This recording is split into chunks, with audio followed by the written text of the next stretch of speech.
আগামী 50 বছর বাঁচলাম, কোনো ইম্প্যাক্ট তৈরি হলো না আমারে দিয়ে, দেশের জন্য, রাষ্ট্রের জন্য, উম্মার জন্য, জাতির জন্য। কিন্তু আমি ধরেন 5 বছর বাঁচলাম, সেটার মধ্য দিয়ে যদি আগামী 50 বছরের ইম্প্যাক্ট তৈরি হয়, তাহলে অনেকদিন বেঁচে থাকায় কি সাফল্যের বলেন? শহীদ প্রেসিডেন্ট জিয়াউর রহমান কয়টা দিন বেঁচেছেন, কিন্তু ভাবেন আজকে পর্যন্ত উনি আমার অনুপ্রেরণা। আমি স্বপ্ন দেখে যেতে চাই, আমি আমাদের এমন টিম, আমি আমার সন্তানকে রেখে যেতে চাই, আমার মৃত্যুর পরে যেন এই লড়াই বন্ধ না হয়, এই লড়াই যেন বাংলাদেশে কিয়ামত পর্যন্ত জারি থাকে। হাদির মতো এই ধরনের সাহসী ব্যক্তি যুগে যুগে একজনই জন্ম নেয়।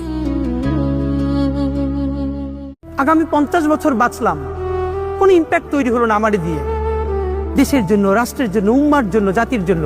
কিন্তু আমি ধরেন 5 বছর বাঁচলাম, সেটার মধ্য দিয়ে যদি আগামী 50 বছরের ইম্প্যাক্ট তৈরি হয়, তাহলে অনেকদিন বেঁচে থাকায় কি সাফল্যের বলেন?